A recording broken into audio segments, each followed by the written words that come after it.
External agent. তারপরে দেখো maximum এবং মিনিমামের কথাটা, the gravitational potential of A body is minimum in in is maximum in in infinity and maximum value is zero. দেখো তো মিলছে কথা আমার কথার সাথে। উম, যে ভি এর ম্যাক্সিমাম ভ্যালু ইজ জিরো এবং এটা ইনফিনিটিতে হবে, এটা মিলছে। Gravitation is always attractive, so gravitational potential is always negative. মানে এই দুইটা লাইন খুব ইম্পর্টেন্ট। গ্র্যাভিটেশনে কখনো তোমার ডিস্ট্রাক্ট হয় না, অর্থাৎ বিকর্ষণ হয় না, সবসময় অ্যাট্রাকশন হয়। গ্র্যাভিটেশনাল ফিল্ডের মধ্যে গ্র্যাভিটেশনাল ফোর্স সবসময় অ্যাট্রাকটিভ ফোর্স, বাট গ্র্যাভিটেশনাল যে পটেনশিয়াল ওইটা হয় সবসময় নেগেটিভ। এই দুইটা কথা যেন মাথায় থাকে আমাদের।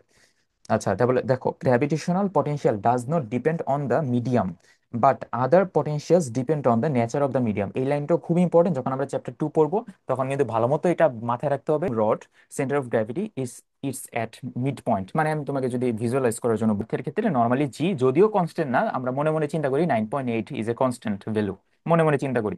আর আর একটা পৃথিবীর ধরে নেওয়া আর হচ্ছে 6.4 ইন্টু 10⁶ মিটার, এটাও কনস্ট্যান্ট। জি ভাইয়া। জি। তাহলে ঘুরে ফিরে একটা জিনিস আসলো যে ওইটা escape velocity for a planet is constant।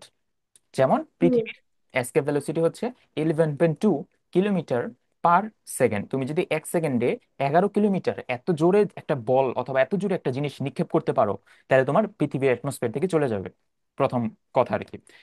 এখন তুমি আমাকে বলো তো, সোহানি বলো তো, যে ধরে নাও তুমি পৃথিবীর সার্ফেসে তোমাকে ঈশ্বর প্রদত্ত একটা ক্ষমতা দিছে। এরকম ক্ষমতা দিছে তুমি যত বেশি জোরে ঢেল দিতে পারো, তুমি 15 কিলোমিটার পার সেকেন্ড বেগে তুমি একটা বস্তুকে ঢেল দিতে পারো। এখন তোমার হাতে দুইটা বস্তু আছে, মানে দুইটা পার্টিকেল আছে। তোমার হাতে আছে একটা টিভি, তোমার হাতে আছে একটা স্পঞ্জ বল। বল মানে ছোট যে ক্রিকেট খেলার বল। একটা টিভি আছে, একটা 10 কেজি ভরের একটা টিভি, আর একটা বল আছে 550 গ্রামের একটা বল। তোমার এই পজিশনে কোনটাকে পৃথিবী থেকে, পৃথিবীর অ্যাটমসফিয়ার থেকে বের করে দিতে সুবিধা হবে? কোনটাকে, বলটাকে নাকি টিভিটিকে? বল। তোমার কি মনে হয় এত এত সোজা কোশ্চেন আমি জিজ্ঞেস করছি, যে ইমাজিন করলাম আর হয়ে গেল? একটা বলকে ছুড়ে দিতে বেশি সুবিধা হবে এরকম?